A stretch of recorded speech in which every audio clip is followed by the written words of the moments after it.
Los habitantes de Arauca viven en permanente zozobra por el accionar de los grupos armados al margen de la ley. Esa es una de las conclusiones de la investigación de la ONG internacional Human Rights Watch. El informe titulado "Los guerrilleros son la policía" será presentado este lunes al presidente Iván Duque. Nuestro director, Juan Roberto Vargas, habló con José Miguel Vivanco.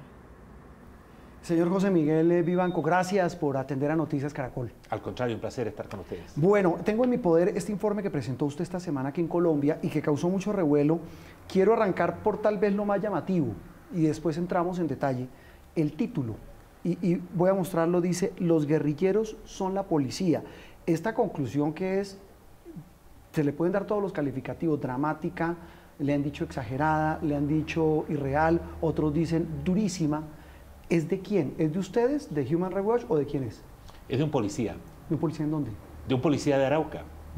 Nosotros, para hacer este informe, fuimos al terreno. Claro, pero antes de entrar en ese detalle, es decir, un policía de Arauca, cuando fue su equipo a hacer esa investigación de la que ya vamos a hablar, ¿le dijo eso? Así es. Lo tenemos, grabado y registrado. El policía nos explica, nos dice: mire, nosotros tenemos un control de seguridad de un perímetro, que son algunas manzanas. Más allá, la policía son los guerrilleros.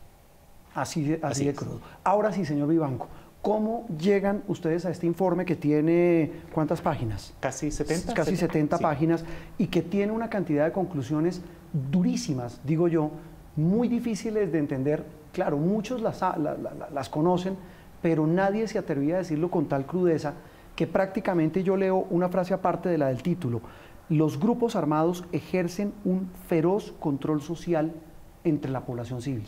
¿Cómo hacen el informe? Mira, viajamos, desde luego, tuvimos que preparar esta misión porque es muy delicada, de alto riesgo, hay mucho peligro, no solo para nosotros, sino también para las personas que vamos a entrevistar. Ah, pues claro, porque entonces, se quedan además allá. Evidentemente. Y entonces hay que hacer unas evaluaciones que no son fáciles. Nos tomó 2 meses preparar esta misión, y en el mes de agosto pasado nos dejamos caer y fuimos municipio por municipio. ¿A cuántos municipios fueron? Fuimos a 5 de los 7 municipios de Arauca. Recuerden un par de nombres, o 3 de los más importantes. Tame, ¿no? Arauquita, desde luego Arauca, Saravena, y me queda uno por ahí que se me escapa. Ok, ¿fueron a esos municipios durante cuánto tiempo? Estuvimos allá un par de semanas, ¿no? Viajando, pero estratégicamente teníamos que diseñar el viaje conforme no solo a las fuentes, ¿no? que íbamos encontrando, sino también a los riesgos en materia de seguridad. Eso le iba a preguntar. ¿Cómo entran ustedes a una zona donde, pues por lo que la misma gente le dice, los mismos policías, los mismos militares, dicen: no entra la fuerza pública, no hay Estado, no hay autoridad, la autoridad la ejercen los grupos armados, los periodistas tampoco podemos entrar? Es decir, allá es muy difícil llegar para hacer ese tipo de investigaciones. ¿Cómo lograron entrar para acceder a los testimonios de estas personas? Con mucha discreción, con un muy bajo perfil, y además pudimos antes hacer contactos con autoridades locales, organizaciones. Hay varias organizaciones humanitarias que están en esa región, pero tampoco podíamos exponerlos porque ellos están en el terreno. El trabajo fue, yo diría, de relojería, muy complicado. Quirúrgico. Así es, porque lo que más nos preocupa, insisto, no es solo nuestra seguridad, sino el hecho de que una vez que salgamos de allí, alguna de las personas que se entrevista con nosotros, y entrevistamos a más de 100 personas con distintas responsabilidades, algunas autoridades, otros desde policías hasta jueces, fiscales, CTI, obviamente víctimas. Multiplicar las fuentes y corroborar. El trabajo es de corroboración. ¿Cómo corroboraban? Que, por ejemplo, el policía dice: mire, aquí la guerrilla es la policía, o reemplaza a la policía. ¿Cómo corroboraban que eso es así? Bueno, una afirmación no es suficiente. Claro. Entonces hay que hacer un gran esfuerzo por tomar esos hechos y buscar múltiples fuentes. Y ver si se dan algunas coincidencias básicas entre lo que te dice una persona, lo que dice una víctima, lo que dice alguien que ha estado en contacto con estos grupos. ¿Y las coincidencias se daban? Enormes. Por lo que estaba viendo aquí en el informe. Enormes. Casi que las frases eran iguales. Así es. Los datos eran fidedignos. Y un fenómeno increíble. ¿Cuál? El terror que existe en Arauca No, pues claro, por parte de tanto autoridades como residentes de la zona es tal que si están en un sitio privado, cerrado, desde luego nosotros no entrevistamos a nadie en una plaza, no, pues en una cafetería, sí. En sitios privados, seguros, tranquilos. Mientras conversaban con nosotros, si había que hacer una referencia a grupos irregulares, al ELN, por ejemplo, Sí. bajaban la voz. Bajaban la voz y casi era un murmullo cuando se referían al ELN. Pánico. O decían pánico, terror, que fueran a ser grabados, que estos grupos supieran que han estado en contacto con nosotros. Ahora sí entremos en materia en los resultados, señor Vivanco. Le repito, hay una frase lapidaria de muchas que he tratado de extraer de este informe y que ustedes presentaron esta semana. El feroz control social. ¿Cómo es lo del control social de los grupos armados en Arauca? Mire, ellos ejercen el control primero sobre la extorsión. Y allí opera tanto el ELN como unas disidencias de la FARC. Y la pobre gente de Arauca tiene que pagarle a los dos grupos. No es que le pague solo a uno, tiene que pagarle a los dos grupos. Ahí no hay aún un conflicto, una tensión, una guerra entre el ELN y las disidencias de la FARC. Actúan en coordinación permanente, tanto en Arauca como en Apure, que es la ciudad, digamos, el departamento del otro lado del río, en territorio venezolano. Sí. Entonces, la extorsión, para poder vivir en esa zona, la cobran los dos grupos. Luego, estos grupos están en constante comunicación con la población civil. Sí. Les dejan papelitos, por ejemplo, les distribuyen papelitos que dicen tiene que reportarse al comandante porque lo hemos sorprendido haciendo cosas que no están permitidas. Ellos implementan una especie de manual, que era el manual antiguo de la FARC, Sí. ¿no? Es el mismo. Un manual que establece, por ejemplo, toque de queda. Estos grupos guerrilleros, Así es. tanto disidencias como ELN. Así es. Tienen prohibido, en muchas de estas zonas rurales especialmente, que aquellos que conducen motocicletas usen casco, porque han dicho, la instrucción es que ellos quieren saber quién entra y quién sale. Claro. Y si usan cascos, pueden ser blancos militares. Mire, lo otro, a eso iba yo, imponen sus propias reglas.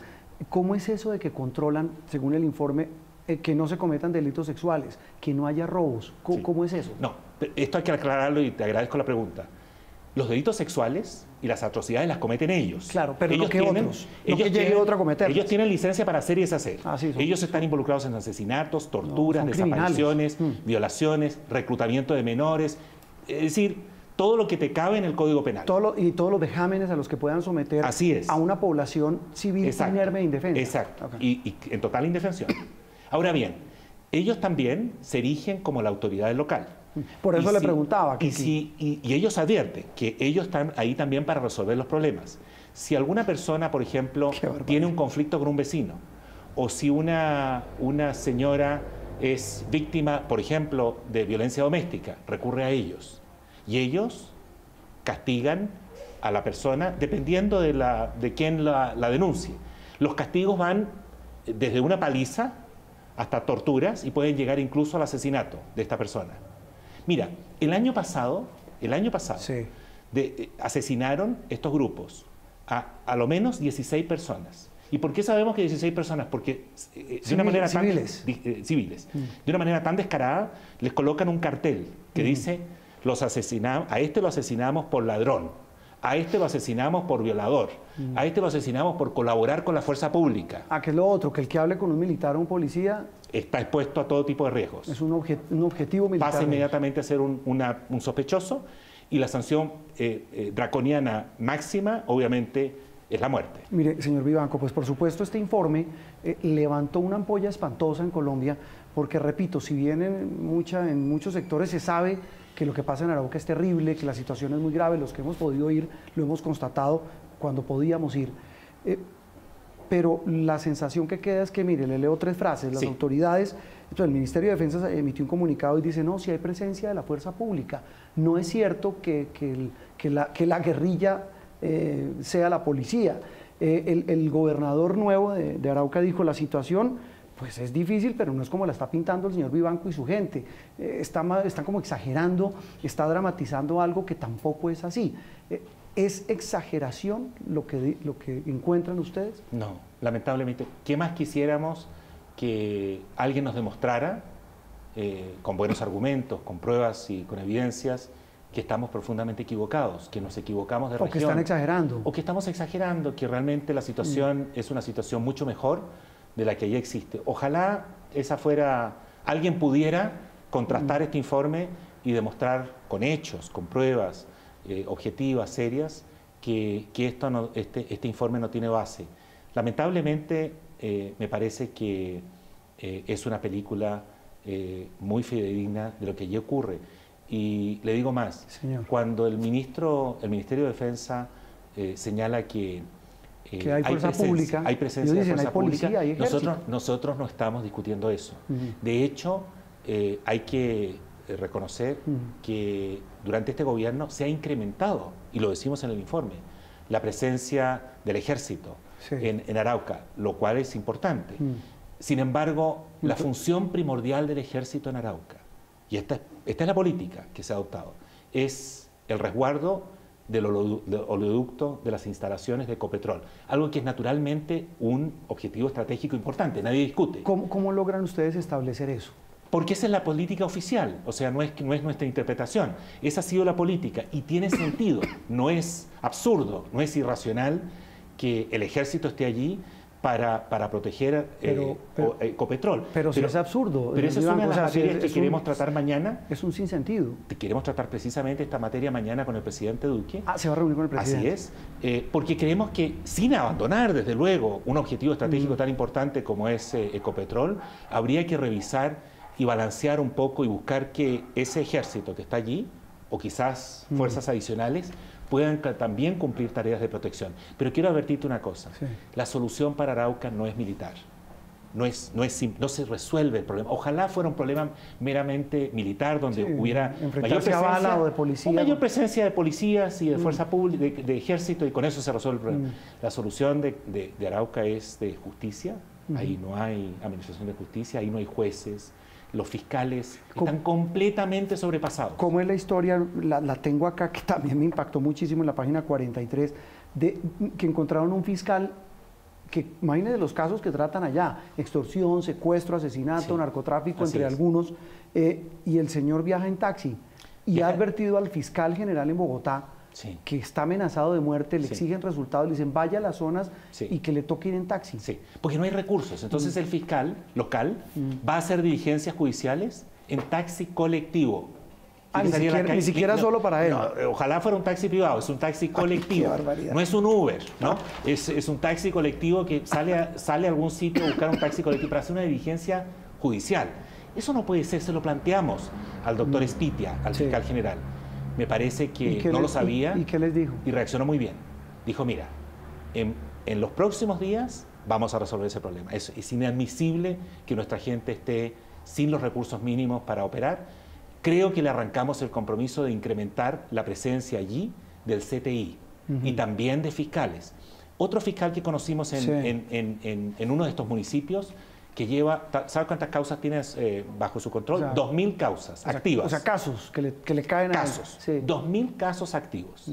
Bueno, un solo fiscal. Un solo fiscal. Lo cual es impensable, es ilógico, es absurdo. Y todo eso se traduce, también veo en el informe, en lo que usted mencionaba, en un tema de impunidad terrible. Pero tremendo. Mira, ¿Cómo es la historia de que hay 8 condenas por más de 500 crímenes y lo peor es que ninguno es de un grupo armado? Así es. Desde el 2017 a la fecha se han cometido, de acuerdo a estadísticas oficiales, ¿no? O sea, eso sí es oficial. Oficial. 442 crímenes serios, graves, esencialmente homicidios, en esa zona, en Arauca.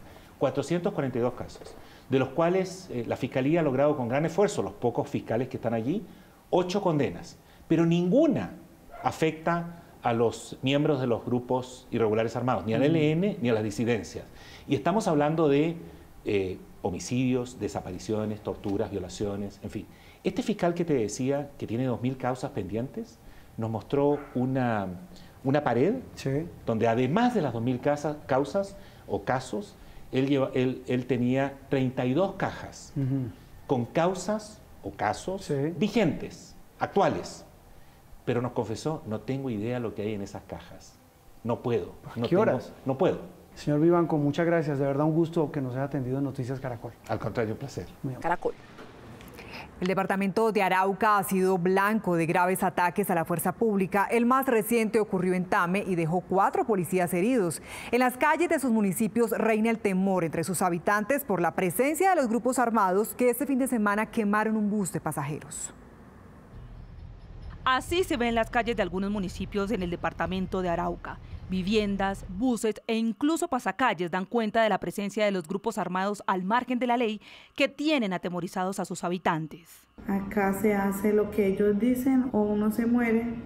El grupo armado legal, quien coloca las reglas en el municipio o en el caserío donde vivo, es el ELN. Las reglas son: no se le puede hablar al ejército, no se puede salir tarde de la noche. El ataque más reciente a una subestación de policía en zona rural del municipio de Tame ocurrió el pasado 21 de enero. 4 policías resultaron heridos. El año pasado las autoridades contabilizaron 24 ataques. Pero ¿cómo entender el fenómeno de violencia que sufre este departamento? Hablamos con Iván Díaz, experto en seguridad y defensa. El que dirigía las zonas desde el punto de vista criminal fue el ELN, ¿cierto? Y lo hacía básicamente desde el lado colombiano de la frontera. Después de que aparece un segundo gran actor en la zona, que ahora es los reintegrados de FARC al mundo criminal, que comienzan a delinquir desde el lado venezolano, lo que sucede es que se crea una tensión, porque ya no hay un solo hegemón, sino hay 2 organizaciones disputándose un territorio. Al difícil panorama se suman otros problemas que desde siempre han existido en la zona, como el tráfico de gasolina, el tráfico de personas, el narcotráfico y la minería ilegal. Ahí quedó el trauma en la gente de saber, pilas, que cada vez que yo tengo un solo jefe criminal, la situación está tranquila, pero cuando tengo más de uno y encuentro disputa, la situación es mucho más tensa y además mucho más violenta, y siempre termino siendo el afectado. Entonces ahí es donde se dispara la sensación, que es válida, de terror. El Ministerio de Defensa, por su parte, señaló que en Arauca hay presencia permanente del Ejército y de la Policía, y como parte de la lucha contra los grupos armados ilegales, en ese departamento se ha registrado un aumento en el número de capturas, pasando de 219 en 2018 a 242 en 2019.